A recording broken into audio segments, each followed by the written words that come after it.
I'm Brian Scordato, and this is the Idea to Startup podcast brought to you by Tacklebox. We accelerate ideas into real companies through the Tacklebox membership, and we think through startup strategy every Wednesday on the Idea to Startup podcast. You're here because you're thinking about an idea, or you're ready to launch something, or you already launched something and you're running full steam ahead. We're here to help with the counterintuitive stuff. On to it. Today, we're going to talk about how you probably need a startup identity. This idea has been sitting marinating in my podcast drafts like a nice Sunday bolognese. The reason it's taken so long is that it's a classic startup chicken and egg scenario. Should you show up to your startup with an identity for you and your business, or should the identity be a reaction to the customer and the market?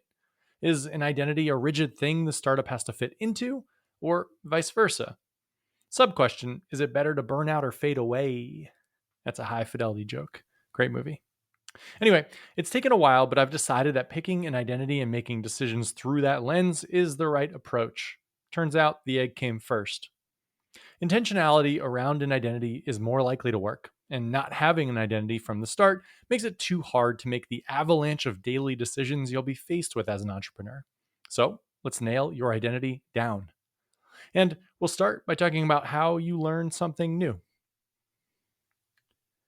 About 8 years ago, I decided I wanted to start doing triathlons, which meant I needed to learn how to swim. Actually, my first instinct was that I could probably just figure out the whole swimming thing on race day, but 300 yards out into the ocean at my first sprint triathlon, I realized I'd made a terrible mistake, and a talkative guy in a very seaworthy kayak had to tow me to shore. He was a race volunteer, it wasn't just some random guy, but still. After that, I decided to take swim lessons. At the first one, my instructor started by asking me to hop into the pool and swim a lap so that she could see what she was working with. I furiously kicked and churned my arms and exhausted myself like a toddler, clinging to the wall to catch my breath halfway through. I sheepishly told her I had to get in better shape. She smiled and told me to hop out of the pool. "No, you don't," she said. "Swimming has very little to do with your aerobic system. Look at that guy." She pointed to an 80-year-old who was calmly, smoothly swimming lap after lap. "Swimming is about two things," she said. "Drag and your nervous system. When you swim freestyle, you never want to be on your stomach. That all but guarantees that your legs will slump down behind you like a manatee. It'll create enormous drag and make the whole experience miserable. Think about when you put your hand out the window of a car," she said.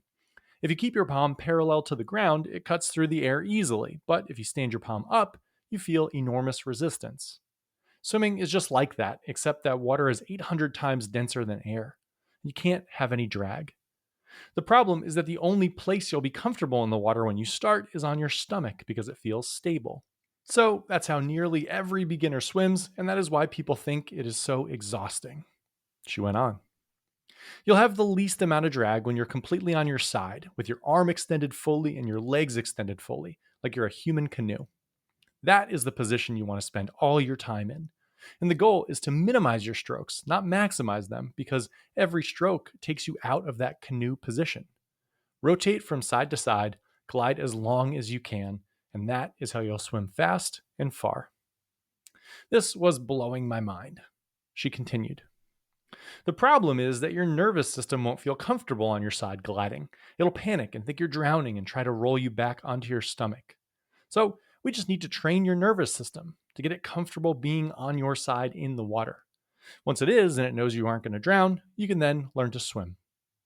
The first month of lessons are just drills to get you comfortable being on your side."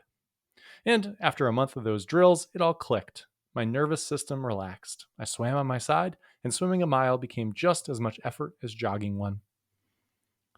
Learning something new is a skill we perfect as kids, but it usually atrophies by the time we're like 24. That is roughly the time when everything in life feels like it switches from being focused on things you can learn to focused on things you already know. You interview for jobs you can already do, and people hire you to keep doing that thing you're already pretty good at. Being a novice is seen as bad. And I get it. If I'm hiring someone to handle Tacklebox's SEO, I'd sure like for them to know how to do it already. Unfortunately, this is a terrible way to live. Optimizing on what you learned in the first 5% of your career for the next 95% is an enormous waste of potential. And once you've gone a few years without learning anything new, It gets intimidating going back. Plus, our whole world is now organized around people publicly pretending they're experts about everything. I dare you to spend 5 minutes scrolling through LinkedIn without getting violently ill. Add it all up, and you have a bunch of people who either don't try new things or pretend they're experts when they do. But the best thing you can do is to learn new things and recognize when you're a total novice and embrace it. Being a novice is freeing. All of our most successful founders showed up at Tacklebox like little sponges, eager to tell everyone what they didn't know so that they could start chipping away at it. This creates a steep growth curve. The key to learning something new when you're a bit older is a great teacher. There's some weird cachet around being self taught, but most people going that route are only doing it to avoid taking any real responsibility for actually learning a thing. I always suggest over investing in teachers and coaches to put yourself on the hook. Great teachers will break down a very complex thing into a handful of approachable, foundational, often counterintuitive blocks that create disproportionate value and momentum. Blocks you can practice. If I hadn't gotten a swim coach, I would have just assumed my problem was endurance, and I would have exhausted myself in the pool, swimming on my stomach like a manatee, literally never getting anywhere. With a coach, I learned about the nervous system and about drag and ways to navigate both, and I made progress fast. For startups, a similar type of counterintuitive foundational block that new people need to practice is decision making. You need to relearn how to make decisions. This might sound silly. You make decisions every day. But the sheer volume, consequence, and ambiguity of the decisions you're going to need to make as an entrepreneur are going to shock your system. You'll never have enough information to comfortably make these decisions, which means decisions start to look more like bets. You identify the potential benefit, you recognize the cost, and you move forward if you're comfortable with that balance. These decisions will include everything from what idea to choose, to what customer to pick first, to how much to charge, to features for an MVP, to outsourcing development or trying to hire someone, to whether you make your own website on Squarespace or get a freelancer, to the copy you write, to SEO, to branding, to time and money allocation, and thousands more. Should you name your new sub shop I Can Be Your Hero Baby? Does anyone even still remember Enrique Iglesias? Note, free coaching session of the first person who emails with the name of the actress in that music video. It's like millennial bingo. No cheating. Anyway, startups are a decision-making process at scale. If you make consistent, coherent decisions fast, you're going to make progress. You'll be all right. Best of all, you'll have a brand and a company culture because those are the side effects of a predictable decision-making strategy that's moored to something bigger. Each, both brand and culture, are just when people know exactly what to expect from you. And the cheat code for consistent decisions is a clear identity, a lens you can apply to every situation that'll make it way easier to stack decisions that build momentum towards something. You won't survive if you have to make every decision in a vacuum. A clear identity will make most decisions obvious, or at least give you a great starting point. It'll let you move fast. It's easier said than done, and almost certainly not something you've done before, so hey, let's get into it. Let's talk about the variables in the decision equation, let's talk about identities, and let's help you define yours. All with a little help from Carl, a guy helping adults learn new languages. After a little smooth jazz.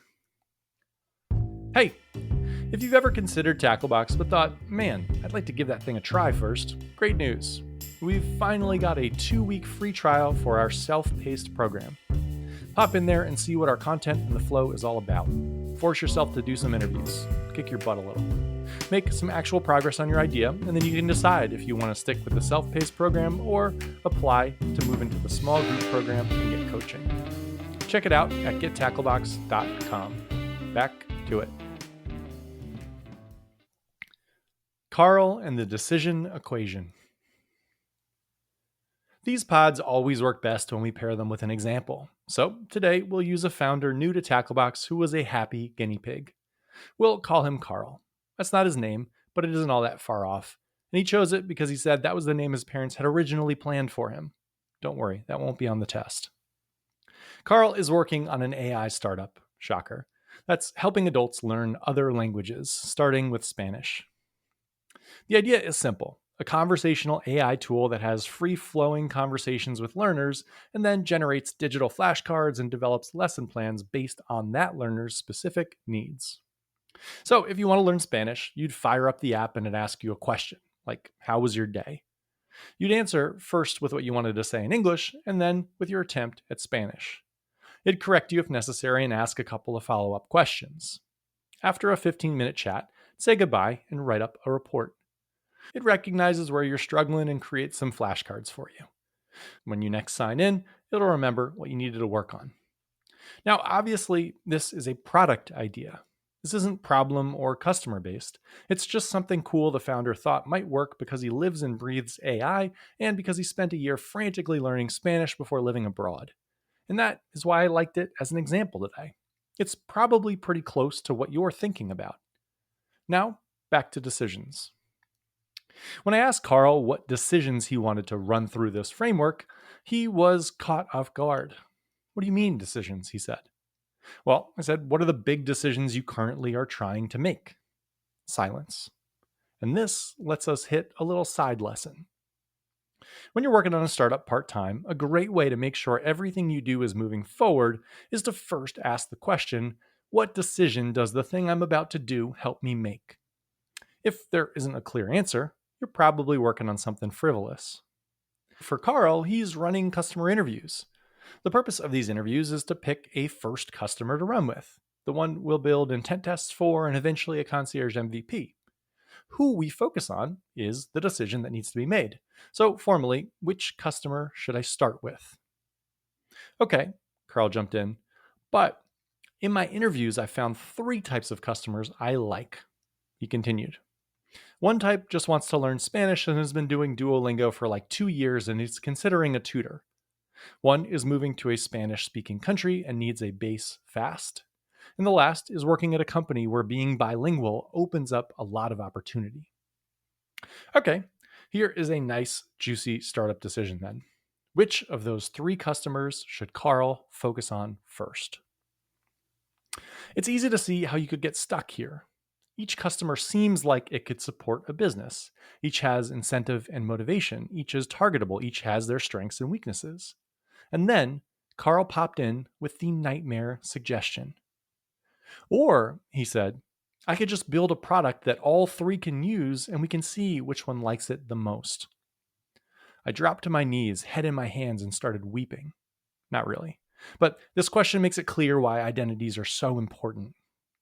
Without a clear identity, a through line for how you're going to make decisions, it's tempting to always take a broad approach. When you aren't clear on a why, you look for other people to give you one. This usually manifests in the let me put something out there and see who shows up strategy, which doesn't work. You need to choose people early on, not hope that they choose you. Okay, now that we have the decision, let's help Carl make it. And we'll start with the decision equation. The decision equation is a description of what your brain does subconsciously when you make a decision. The problem is that it usually does it wrong, so we need to lay out the terms and force it to do it right. Here it is.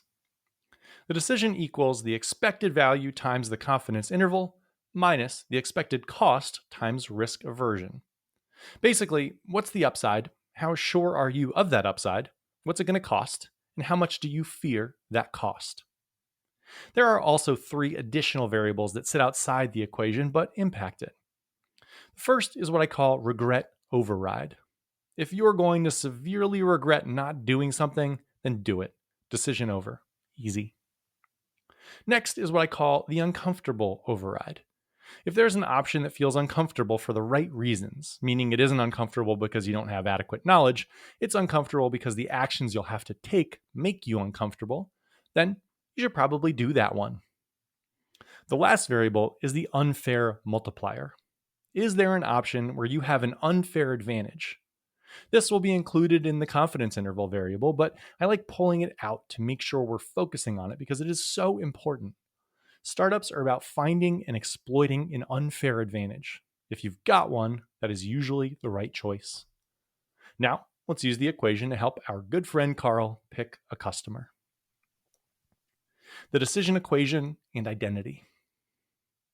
I asked Carl to pick a name for each customer group, and I gotta say, I don't think he understood that this is an entertainment pod as much as an educational pod, but that's okay. His groups are the Duolingo dropouts, which sounds like a dance group from Greece, the expats, people moving to Spanish speaking countries, and the career climbers, people using the language to get a better job. We ran each customer through the framework, which is, again, that the decision equals expected value times confidence level minus cost times risk aversion, with the kickers of the regret override, the uncomfortable override, and the unfair multiplier. For the Duolingo dropouts, the expected value was actually pretty low. They're motivated ish, but there are no consequences to them not learning Spanish. And if they do learn Spanish, so what? Expected value and confidence in that value are low. This is a huge red flag. For the second term, the cost of reaching them is somewhat low. We can target them through social ads, although finding them in a specific channel might be hard since they aren't all that unified. The risk of looking for them is low. This one is fine. For the variables, the regret override stems from Carl's identity, so we'll come back to it once we land on that identity.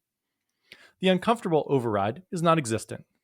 This path seems as comfy as a summer breeze. Huge red flag because so many other people who run into this same decision will pick this route because it just doesn't seem all that bad. And finally, the unfair multiplier isn't there. Carl's got some AI skills, but nothing so wild that he'd have a huge head start. Overall, this customer is meh. Next are the expats, and now we are talking. Their expected value is pretty high. They're moving to a place where their life would be much better if they learned Spanish. Confidence in that value is high too. The first term is good. For the second term, the cost to find these customers could actually be pretty high. Acquisition is going to be tricky, and the risk in finding them might be high too. But this is something we can test. More on that in a bit. For the three variables, regret is once again tied to identity, so that's on hold. The uncomfortable override is tempting because of how uncomfortable this customer seems. You'll need to find these future expats somewhere and speak to them. You'll lean into communities, you might have to leverage hub and spoke strategy. It is not straightforward. Way more intimidating than the Duolingo duds, which means it's compelling. And the unfair multiplier is actually there. Carl's done this. He learned the language and lived abroad. That is where the idea came from. Overall, I'm listening. Finally, the career climbers. Folks looking to get better jobs with this skill of learning a language. The expected value and confidence levels are clear and high. Whenever a customer needs to do something before they unlock something else they desperately want, we're in really good shape. We want the problem we're focused on to be mandatory. The cost and risk term I would rate as medium. The cost to find this customer is going to be high. We might need to go through B2B or LinkedIn outreach, and we'll probably need to target specific industries where this is a bigger trend. But something we can do and build a system for, so not awful. For the variables, the regret stays an unknown while the uncomfortable override is once again very tempting. Selling B2B scares away a lot of people, which is a good thing for us. The unfair multiplier, though, seems non-existent. Pushing these three customers through that decision formula before the identity exercise makes it unclear which one he should start with. They all have their pros and cons, but it's helpful because it shows us what we need to learn to make a better decision. First, if he's going to go after the Duolingo duds, we have to see how cheap it is to acquire them and how motivated they actually are. Those variables could sway the equation. Next, a huge blind spot for the expats is acquisition. If there are strategies to find them cheaply and reliably, this customer is very attractive. And finally, understanding the B2B sales potential for career climbers will help us evaluate that customer. If certain types of companies are motivated to train their employees, again, this could be a fit. The exercise gave Carl some homework, but before he does it, we want to nail down the identity piece, because that is going to aggressively change the conversation. Identity. Your decision filter. The customer decision we just laid out is painfully incomplete. I highlighted some of the stuff we don't know that Carl might try and go figure out, but in the startup world, clear data is really hard to come by. He could spend 4 months trying to figure out how hard it is to sell B2B and not get any closer to an answer. Or he could get a false positive getting in touch with the Duolingo duds because of a quirk in the algorithm. Startups are about making decisions with incomplete, crappy information, and identity helps you close that loop. Your identity is a collection of non negotiables, stuff that's important to you and you won't budge on. Here is an example of part of mine and how it helps me make decisions. One piece of my identity right now is that I spend at least 20% of my time writing. I love to write and I'm developing the skill. I write the pod and now I'm writing a novel too. Every professional decision I make is viewed through that lens. Every once in a while, people come knocking on my door. They want me to join their VC fund or their startup or run innovation at a mature company. My first question is around content. If I'm not going to spend 20% of my time or more writing, I don't consider it. I don't need to weigh out the costs, and I don't need to meet the team, and I don't need to leave myself open to being convinced. Because right now, where I'm at in my career, I want to focus on developing as a writer, because I would really, really regret it if I didn't. Maybe at some point in my life that'll change, but for now, that's what it is. And that is an identity. Something you don't compromise on, something that doesn't have a price. And it makes so many decisions so much easier, both internally and externally. For you, you might know parts of your identity immediately. It could be what you work on, or how you work, or who you'll work with, or a combination. You also might have no clue, and that's fine. Lots of founders I meet don't. If you're in that bucket, here are 4 quick exercises that can help. First, the classic: write your story, where you want to be in 5 years. The rules for writing your story are that whatever you try, you cannot fail. This is the wildest version of success, and you don't have to worry about how you're going to make this happen. Just tell the story of yourself in the best possible place in 5 years. Write it out long form with 20 to 30 minutes on the clock. Next, look back at your proudest, happiest moments. Happiness is when we surprise ourselves. See what you accomplished that surprised you. What did you love about it? Why were you so happy? What were you doing? Who were you working with? What skills were you leveraging? Third, decide what you're not going to do. What will you not sacrifice for at any price? If someone gives you $1 million, what do you still say no to? And fourth, who do you envy? Is there a business or a person or someone that you think, man, I want what they have? Why? From this, develop a few sentence identity. We did this exercise with Carl, and a few things became clear. First, on his non-negotiable list was not build a B2B business. He wanted to build something B2C. He'd done the B2B thing before, and he hated it. So the career climbers were out. No need to think any more about it. Next, he wanted to build something that would help people change their lives. This knocked out the Duolingo duds. It just wasn't important enough for them. Finally, he wanted to be extremely close to the tech. He wanted tight feedback loops and close relationships with his early customers. He wanted to watch them while they interacted with it. This identity led to the obvious choice of the future expats trying to learn the language. And it segmented things further. He would need people with high urgency, people looking to immerse themselves in the language over a short period of time to get the amount of feedback he wanted. He needed people willing to go 3 to 5 hours a day with him. Also, he said he'd regret not working with this customer. It was the only one that was true for, so again, an obvious choice. He started testing an MVP that helped a cohort of 5 people interested in totally immersing themselves for a 3-month period of time before they moved abroad. The cost and commitment were both high, and the amount of face time gave him a ton of feedback. He's filled out the cohort and starts running it soon. Layering on an identity makes that decision clear and every subsequent decision easier. Features, pricing, messaging, they all have a narrower range. The end. As I continue to do this startup stuff, I realize how important it is to know what you want.